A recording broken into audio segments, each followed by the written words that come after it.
Christmas സന്ദേശം നൽകുന്നതിനായി ബഹുമാനപ്പെട്ട അച്ഛനെ സ്വാഗതം ചെയ്യും.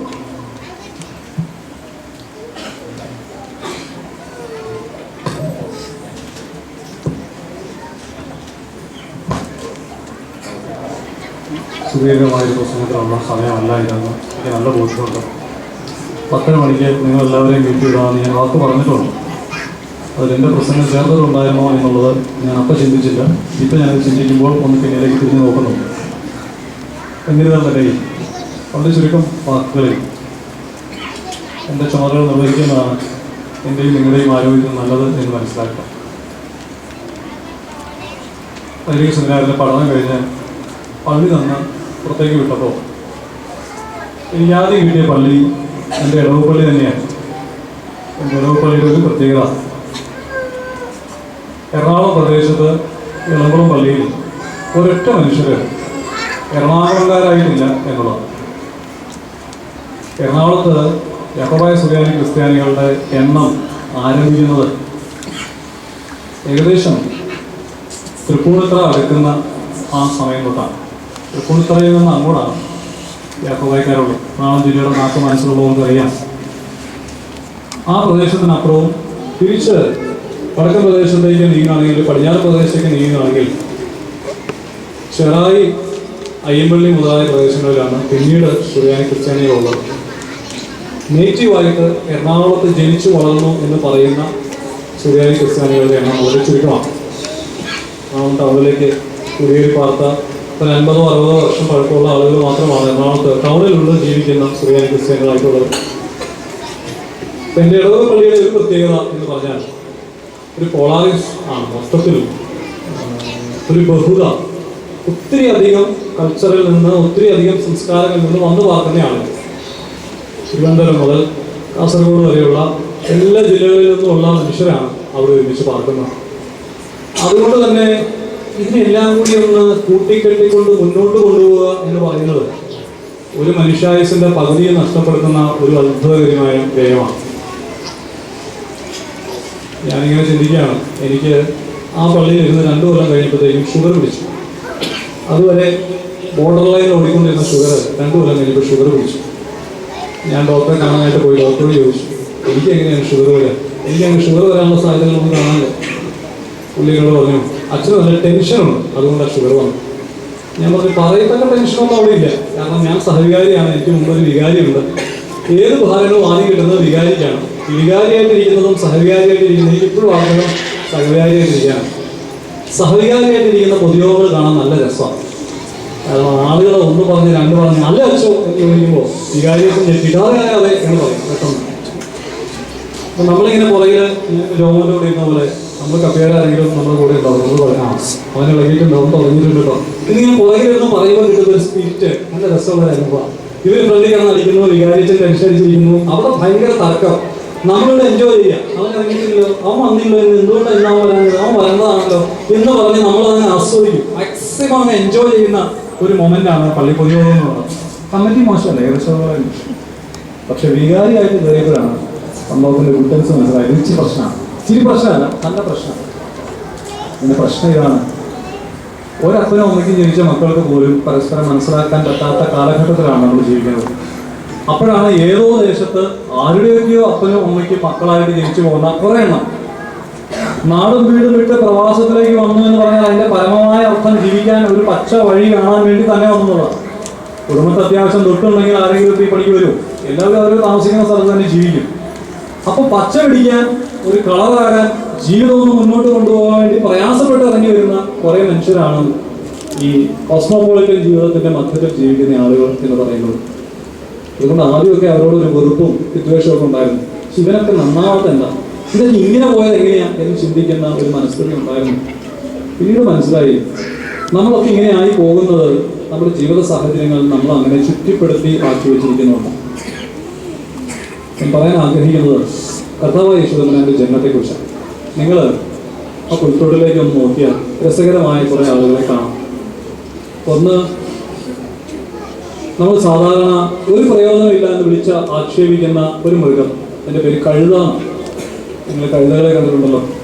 ചീത്ത വിളിക്കുന്ന ഏറ്റവും നല്ല വാക്ക് കഴുതാണ്. നീ കഴുതയാണ് എന്ന് പറഞ്ഞാൽ വളരെയധികം ഫീൽ ചെയ്യും. എൻ്റെ അപ്പൻ ആ താ പറയില്ലായിരുന്നു, അതിന് മുമ്പുള്ള 2 വാക്കേ പറയുള്ളായിരുന്നു. എനിക്ക് അത് ഏറ്റവും കൂടുതൽ ഫീൽ ചെയ്യുന്നത്. നീ ഒരു കഴുതയെന്ന് പറഞ്ഞാൽ എനിക്ക് വലിയ ഫീലിംഗ് ഇല്ല, പക്ഷെ കഴുതയുടെ താ മാച്ച് ബാക്കി പറഞ്ഞാൽ എനിക്ക് ഭയങ്കര ഫീലിംഗ് ആയിരുന്നു. ഞാൻ അപ്പനോട് പറഞ്ഞില്ല, വേണേ 2 തെറി കൂട്ടി വിളിച്ചു, അങ്ങനെ കുഴപ്പമില്ല, പക്ഷെ ഈ വാക്ക് വിളിക്കുന്നത് ഇത് കേൾക്കുമ്പോൾ എനിക്ക് വല്ലാത്ത ഇറിറ്റേഷനായിരുന്നു. ഈ ഒരു വാക്ക് കേൾക്കുക. കഴുതകൾ, കോവർക്കഴുതകൾ, ഒട്ടകങ്ങൾ, പശുക്കൾ, ആടുമാടുകൾ എല്ലാം കൂടി ജീവിക്കുന്ന ഒരു വ്യവസ്ഥ, ഒരു ആവാസ വ്യവസ്ഥ. അവയ്ക്ക് അവയുടേത് എന്ന് പറയപ്പെടാനായിട്ട് ഒന്നുമില്ല. എന്തിനാണ് പശുവിനെ വളർത്തുന്നതെന്ന് ചോദിച്ചാൽ നമ്മൾ പറയും പാല് കിട്ടാൻ അല്ലെങ്കിൽ ഇറച്ചി കിട്ടാൻ. ഇതിനാണ് നമ്മൾ പശുവിനെ വളർത്തണേ. പശുവിന് വേണ്ടി ജീവിക്കുന്ന സാധനമല്ല, നാട്ടുകാർക്ക് വേണ്ടി ജീവിക്കുന്ന സാധനമാണ് പശു. അപ്പോൾ കുറേ പശുക്കൾ ആ തൊഴുത്തിലുണ്ട്. ഇനി കഴുതയുടെ കാര്യം എങ്ങനെയാ? അത് ഇതുപോലെ തന്നെയാണ്. എല്ലാവരും വേണ്ടി ഭാരം ചുമക്കല, അതിന്റെ ഭാരം അത് ചുമക്കാറില്ല. ആർക്കാണ് വേണ്ടി ഭാരം ചുമക്കുന്ന കുറേ കഴുതകൾ ആ പുൽക്കൂട്ടിൽ നമുക്ക് കാണാനായിട്ട് സാധിക്കും. ഇനി ഇടയന്മാർ, അവരെ നിങ്ങൾക്ക് അറിയാവുന്നതാണ്. അവരുടേതായ ആളുകളൊന്നുമല്ല അവർ നോക്കുന്നത്. എല്ലാവരും വേണ്ടി അടി വാങ്ങിച്ച് വെള്ളവിന് വേണ്ടി ജീവിക്കുന്ന കുറേ ആളുകൾ. ഞാൻ കഴിഞ്ഞ വർഷം ഇതിന്റെ കുറേ ഭാഗങ്ങൾ പറഞ്ഞതാണ്, അതുകൊണ്ട് വേഗത്തിൽ കടന്നു പോകും, സമയം വരുന്നതാണ്. അവനവൻ്റെതല്ലാത്ത വസ്തുക്കൾ സൂക്ഷിക്കുന്ന ആളുകൾക്ക് പറയുന്ന പേരാണ് ഇടയന്മാർ. അത് പലപ്പോഴും അവരുടേതായിരിക്കില്ല, യജമാന്റെ ഇടയന്മാരായിരിക്കും. യജമാന് ഒരു ഇടയനാണോ ആണാണോ വരുന്നതെന്ന് ചോദിച്ചു കഴിഞ്ഞാൽ സത്യമായിട്ടും ആടാ വരുന്നത്. അതുകൊണ്ടാണല്ലോ കർത്താവ് പറയുന്നത്, നല്ല ഇടയൻ ആടുകൾക്ക് വേണ്ടി തന്റെ ജീവനെ കൊടുക്കും. ഒരു ചെന്നായ ആടിനെ പിടിക്കാൻ വന്നാൽ ആ ജീവനെ കൊടുക്കുക. ഞാൻ ചെന്നായ കടിച്ചു വന്നാലും കുഴപ്പമില്ല, എന്റെ ചോര ചെന്നായ കുടിച്ചാലും കുഴപ്പമില്ല, പക്ഷെ എന്റെ ആടിനെ ചെന്നായ തുടരുത് എന്ന് വിചാരിക്കുന്ന കുറച്ച് മനുഷ്യർ. അതിന്റെ മധ്യത്തിലേക്ക് വേറെ ഒരു ഗ്രൂപ്പ് ഓഫ് ആളുകൾ കടന്നു വരിക.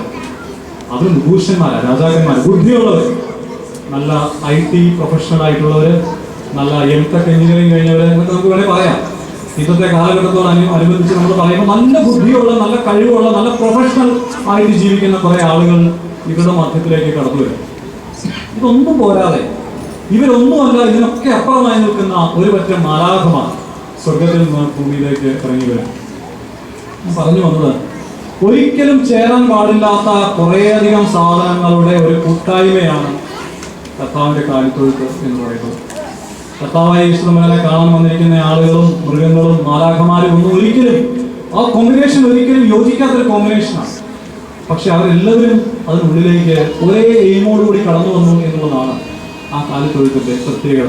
അനുഗ്രഹിക്കപ്പെട്ടവരെ, ഞാൻ ആദ്യം സൂചിപ്പിച്ചു, ഒരു ഇടവപ്പള്ളിയെ സംബന്ധിച്ചിടത്തോളം, ഞാൻ എൻ്റെ ഇടവപ്പള്ളിയെ കുറിച്ച് പറയുന്നത് ആ ഇടവപ്പള്ളി എനിക്ക് പ്രിയപ്പെട്ട ആയതുകൊണ്ടും ആധികാരികമായിട്ട് എനിക്ക് ആ പള്ളിയെ കുറിച്ച് പറയാനുള്ള അധികാരമുണ്ട് എന്നുള്ളത് കൊണ്ടോ, സിംഗപ്പൂരിയെ പള്ളിയെ കുറിച്ച് ആധികാരികമായിട്ട് എനിക്ക് പറയാനുള്ള സമയപരിമിതിയും ആ പരിമിതിക്ക് അപ്പുറം നിന്നുകൊണ്ട് സിംഗപ്പൂർ പള്ളിയിൽ ഞാൻ അങ്ങനെയെന്ന് പറയാൻ നിങ്ങൾ ചോദിക്കും, അച്ഛൻ്റെ കാലാവധി തീർന്നില്ലേ, ഇനി അച്ഛൻ സിംഗപ്പൂർ പള്ളി എന്ന് പറയുന്നു. പക്ഷേ ഇടവ പള്ളിക്ക് പ്രത്യേകതയുണ്ട്.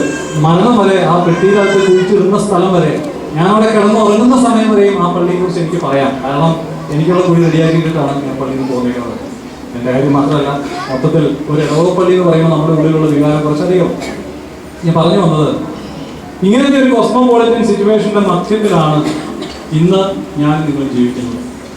ഏതൊക്കെ തലത്തിൽപ്പെട്ട ആളുകൾ സ്വന്തമായിട്ട് ജീവിച്ച് ഇതിനു വേണ്ടി അങ്ങ് ഒഴിഞ്ഞു തീർക്കുന്ന കുറേ ആളുകൾ, പള്ളിക്ക് വേണ്ടിയിട്ടല്ല, ജീവിതം അവസാനിപ്പിക്കുന്ന, സ്വന്തം കുടുംബത്തിന് വേണ്ടി ജീവിക്കുന്ന ആളുകൾ, ഒരു നിവൃത്തിയില്ലാതെ എങ്ങനെയെങ്കിലും പച്ച പിടിക്കണമെന്ന് വിചാരിച്ച് ഇവിടെ കെട്ട് മറ്റു മനുഷ്യരുടെ ഭാരങ്ങൾ ചുമക്കുന്ന, കഴുതയെ പോലെ പണിയെടുക്കുന്ന, മാടിനെ പോലെ പണിയെടുക്കുന്ന കുറേ ആളുകൾ.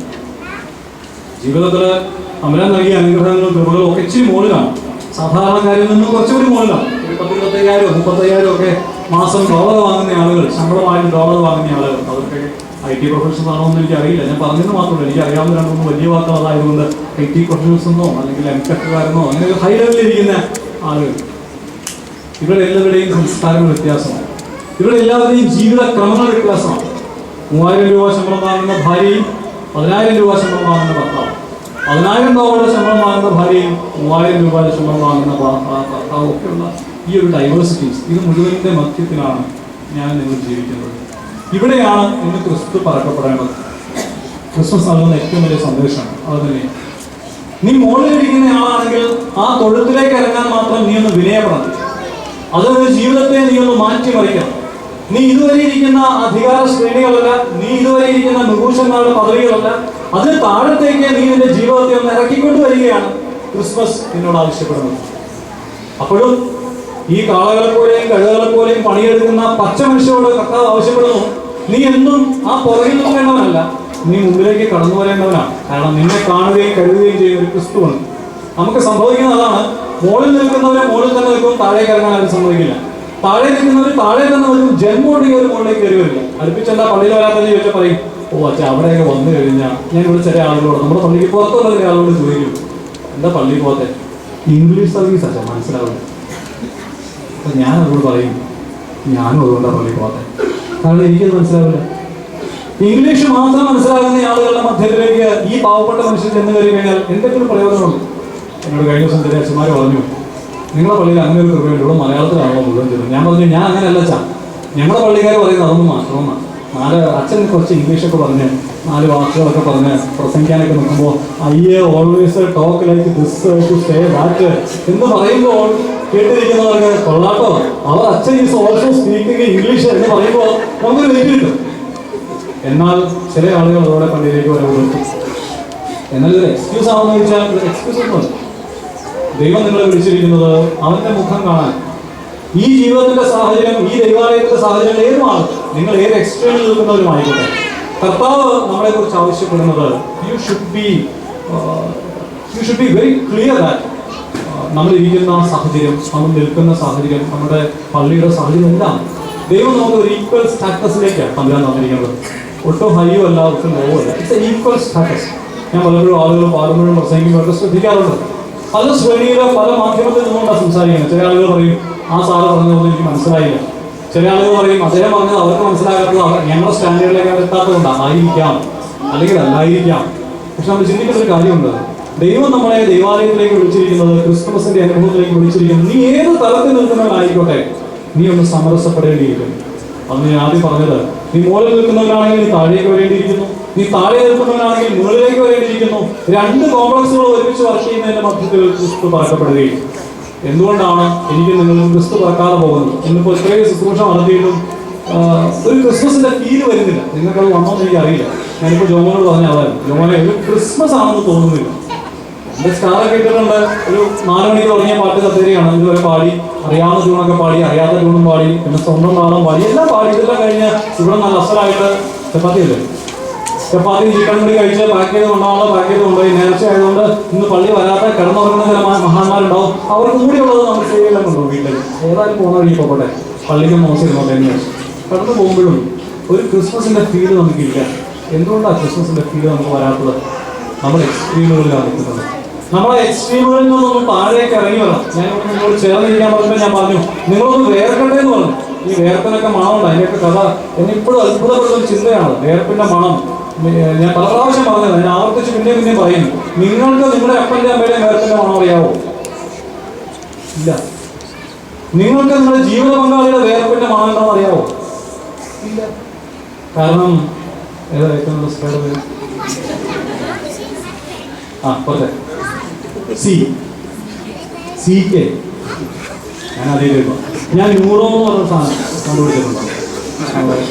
ന്യൂറോ അല്ല, നീറോ.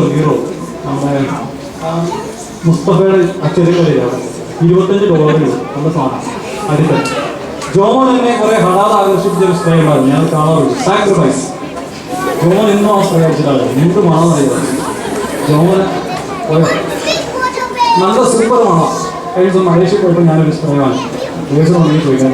ഞാനിങ്ങനെ മാറി അടിച്ചുകൊണ്ടിരിക്കും. ഏത് അടിച്ചാലാണ് ആളുകൾ കൊള്ളാട്ടോ, അച്ഛൻ കൊള്ളാം, വരുമ്പോൾ തന്നെ ഒരു തെരിപ്പുണ്ടെന്ന് പറയുന്നതെന്ന് വിചാരിച്ചു. ചെറിയ പ്രയോജനം. വീട്ടിൽ പോയി അടിച്ചു കഴിഞ്ഞാൽ ഭാര്യ പറയും, ഇതിനൊക്കെ ഒക്കെ നല്ല മണം നിങ്ങളുടെ വേർപ്പിൻ്റെ മണമാണ്. ഞാൻ ചോദിക്കാം, ഈ വേർപ്പെന്ന് പറഞ്ഞോ? നിങ്ങളുടെ വേർപ്പ് എനിക്ക് സുഗന്ധമല്ലേ? ഒരു വാചകമായിട്ട് പറയുന്ന, വലിയ ഭംഗിയായിട്ട് പറയുന്ന, സുഖത്തിന് ഇഷ്ടപ്പെട്ട് പറയുന്നതല്ല. എന്നാൽ പോലും ഞാൻ നിങ്ങളോട് ചോദിക്കുമ്പോൾ നിങ്ങൾക്ക് നിങ്ങളുടെ വേർപ്പിൻ്റെ മണം അറിയാമോ? നമ്മളെല്ലാം വാരി പൂശി നടക്കുക. സാധാരണക്കാരൻ പറയുന്ന, അയ്യോ ഞാൻ സാധാരണക്കാരനാണെങ്കിൽ നമുക്ക് ശരിക്കും ഇച്ചിരി ഉള്ളവൻ പറയുന്നത്, ഞാൻ ഇച്ചിരി ഉള്ളവനാണെങ്കിൽ ഞാൻ ശരിക്കും. കർത്താവിന്റെ സൈഡിൽ നിൽക്കാൻ, പച്ചയായ മനുഷ്യനായിട്ട് അവന്റെ മുമ്പിൽ നിൽക്കാൻ ആരെങ്കിലും സാധിക്കുന്നു? അനുഗ്രഹിക്കപ്പെട്ടവരെ, ക്രിസ്മസ് നമ്മളോട് ആവശ്യപ്പെടുന്നതാണ്. You should be very clear. തമ്പുരാൻ നമ്മളോട് പറയുന്നു, നീ എന്റെ മുമ്പിൽ നിൽക്കുന്നത് പച്ചയായ മനുഷ്യനായിട്ട് വേണം. അപ്പൊ നിങ്ങൾ വിചാരിക്കും, അച്ഛാ ഇപ്പൊ പച്ചയാണ്, ഒരു അരമണിക്കൂർ അച്ഛൻ കടച്ചോളം നടത്തിയാൽ ഇത് കഴിഞ്ഞത് എനിക്കൊന്ന് പഴുക്കാനുണ്ട്, ഒത്തിരി ഇരിക്കുന്നേ ഉള്ളൂ, ചെന്നിട്ട് വേണം മോൻ്റെ വീടാൻ എന്ന് പറയുന്നതിനോട് എനിക്ക് പറയാനുള്ളത്, കർത്താവ് നിങ്ങളോട് ആവശ്യപ്പെടുന്നത് പച്ചയായിരിക്കുകയാണ്. ജോമനെ എൻ്റെ കാര്യം ഞാൻ പറഞ്ഞിട്ടുണ്ട്. നിങ്ങളുള്ളവരെ, ഈ ഒരു വലുപ്പച്ചെറുപ്പങ്ങൾക്കപ്പുറത്തേക്ക് ചെറിയവൻ വലുതാകാനും വലിയവൻ ചെറുതാവാനും ഒന്ന് പഠിച്ചാൽ ഈ ദേവാലയം അനുഗ്രഹിക്കപ്പെട്ട ദേവാലയമാണ്. ഇതിന്ന് അനുഗ്രഹത്തിന്റെ കുറവുണ്ടെന്നല്ല ഞാൻ പറഞ്ഞത്. അനുഗ്രഹത്തിന്റെ കുറവില്ല, നിറവിന്റെ കുറവില്ല, അനുഭവങ്ങളുടെ കുറവില്ലെങ്കിലും നിങ്ങൾക്ക് മനുഷ്യരുടെ മണം നഷ്ടപ്പെട്ടിട്ടുണ്ട്. അത് ഞാൻ കൃത്യമായിട്ട് പറയാം. 1.5 കൊല്ലത്തെ അനുഭവങ്ങൾ എനിക്ക് പറയാം. നിങ്ങൾക്കിപ്പോൾ മനുഷ്യരുടെ മണം ഇല്ല. ഒരിക്കലും നിങ്ങൾക്ക് മനുഷ്യരുടെ മണം വരുന്നില്ല. പലപ്പോഴും സംസാരിക്കുമ്പോൾ നമുക്ക് മനസ്സിലാകും. മനുഷ്യരുടെ മണം അറിയണമെങ്കിൽ കർത്താവിലേക്ക് കുറെ കൂടി നീ ആദായപ്പെടാനും, കുറച്ചുകൂടി നീ മനുഷ്യനാകാനും, കുറച്ചുകൂടി ക്ഷമിക്കാനും. എനിക്ക് ഒത്തിരി സന്തോഷമുണ്ട്. കഴിഞ്ഞ ദിവസം ജോസ്മിനാറിന് എനിക്കൊരു മെസ്സേജ് ചെയ്തു. കഴിഞ്ഞ ആഴ്ച പ്രസംഗിച്ചതിൻ്റെ ബിബ്ലിക്കൽ കൊട്ടേഷൻസ് ആദ്യ കോളകൾ എനിക്ക് 2 ഭാഗം, പഴയ നിയമത്തിനും പുതിയ നിയമത്തിൽ എടുത്തു വന്നു, ജോൺസിൻ്റെ പുതിയ നിയമത്തിൽ മാത്രം എടുത്തു വന്നു. ഇങ്ങനെ പറയുന്നത്, നിന്റെ ശത്രുക്കൾക്ക് ദാഹിക്കുന്നെങ്കിൽ നീ കുടിക്കാൻ കൊടുക്കുക, നിന്റെ ശത്രുവിന് വിശക്കുന്നെങ്കിൽ നീ അത് ഭക്ഷിക്കാൻ കൊടുക്കുക. അങ്ങനെ കൊടുക്കുമ്പോൾ നീ അവന്റെ തലയിൽ നിന്റെ കല്ലുകൾ, നീ അവന്റെ തലയിൽ കനൽ വീട്ടിക്കൊണ്ടിരിക്കുന്നു. പ്രതികാരം യഹോവയ്ക്ക് വിടുക. അനുഗ്രഹിക്കപ്പെട്ടവരെ, ഞാൻ ഇത്രയും പറഞ്ഞാൽ മതി, ഈ ഒറ്റ വാക്ക് പറഞ്ഞാൽ മതി, എന്നേക്കും നന്നായിട്ട് നിങ്ങൾക്ക് എല്ലാം മനസ്സിലാകും. പക്ഷെ നിങ്ങൾ മനസ്സിലായില്ല എന്ന പോലെയാണ് ഇരിക്കുന്നത്. അതെന്തുകൊണ്ടാണെന്ന് അറിയോ? നമ്മൾ മനസ്സിൽ വെച്ചേക്കുവാണ്, ഇത് എന്ത് പറഞ്ഞാലും ശരി, ഞാൻ നന്നാവില്ല. ഈ ക്രിസ്മസ് അങ്ങ് കഴിഞ്ഞോട്ടെ, ഇന്ന് രാത്രി ആയിക്കോട്ടെ, ഞാൻ വീണ്ടും പഴയ പോലെയാണ്. നമ്മൾ ഉറപ്പിച്ചു വെച്ചിരിക്കുക. പക്ഷെ കർത്താവ് പിടിക്കുന്ന ഒരു ദിവസമുണ്ട്. ഞാൻ ഇത് സ്ഥിരം പറയുമ്പോൾ കഴിഞ്ഞ ദിവസം ഡാഡി കൂടി ചോദിച്ചു, പക്ഷെ അച്ഛൻ ഇപ്പം മരണത്തെക്കുറിച്ച് മാത്രമാണോ പറയുന്നത്? അച്ഛന് നല്ലതൊന്നും പറയാനില്ലായിരുന്നു. ഞാൻ ഇതല്ലാതെ ഒന്നും പറയാനില്ല. കാരണം കർത്താവായ ഈശ്വരന്റെ കാലം വന്ന് ഇതുവരെ ഇന്ന് ഉച്ചയ്ക്ക് ഞാനൊരു TV പ്രോഗ്രാം ഉണ്ട്, നിങ്ങളെ കണ്ടോന്നറിയില്ല. ഫോർമേഷൻ ഓഫ് ബൈബിളിനെ കുറിച്ച് ഹിസ്റ്ററി ചാനൽ H2 ഒരു പ്രോഗ്രാം ഉണ്ടായിരുന്നു. അതിൽ പറയുന്നത് ഇങ്ങനെയാണ്, ആദ്യം മുതൽ from the very beginning till now ഒറ്റ സന്ദേശമേ വേദപുസ്തകത്തിന് പറയാനായിട്ടുള്ളൂ. ആൻഡ് ദ മെസ്സേജ് ഈസ് മാനസാന്തരപ്പെടുകയും. ഈ മാനസാന്തരപ്പെടുകയും എത്ര പ്രവാചകന്മാരെ തലമുക്കി എന്ന് പറഞ്ഞാലും നേരെ എന്ന് പറഞ്ഞാലും ഒക്കെ പറയുന്ന സന്ദേശം ഒന്ന് തന്നെയാണ്, ഈ മാനസാന്തരപ്പെടുക. എന്താ ഈ മാനസാന്തരപ്പെടുക എന്ന് പറഞ്ഞാൽ? നാളെ മുതൽ തലയുടെ പുറകിൽ മഞ്ഞ വെളിച്ചം കാണുകയാണെങ്കിൽ എൻ്റെ പൊന്നു സ്നേഹിതരെ, എൻ്റെ തലയുടെ പുറകിൽ ജന്മത്തത് കാണില്ല, ഞാനിവിടെ ടോർച്ച് കിട്ടേണ്ടി വരും. അതല്ല മാനസാന്തരത്തിൻ്റെ അനുഭവം. നിനക്ക് കുറച്ചുകൂടി നിന്റെ കൂടെ ഇരിക്കുന്നവനെ മനസ്സിലാക്കാനായിട്ട് സാധിക്കുന്നതിന് പറയുന്ന പേരാണ് മാനസാന്തരം. കൂടെ ഇരിക്കുന്നവനെ കണ്ട് മനസ്സിലാക്കാൻ നിനക്ക് സാധിച്ചില്ലെങ്കിൽ എങ്ങനെയാണ് മുകളിൽ ഇരിക്കുന്നവനെ മനസ്സിലാക്കാൻ സാധിക്കുക? അപ്പോൾ മറ്റൊരു കാര്യം ചിന്തിക്കണം. കൂടെ ഇരിക്കുന്നതിന് വേണ്ടി കുറച്ചൊക്കെ എൻ്റെ ഭാഗത്തു നിന്ന് ഞാനൊരു വിട്ടുവീഴ്ച ചെയ്തില്ലെങ്കിൽ എങ്ങനെയാണ് ഈ ലോകത്തിൽ എനിക്ക് അവനും കൂടി യോജിക്കുന്ന രീതിയിൽ ഈ ലോകത്തെ കണ്ടുപിടുത്താൻ പറ്റുക?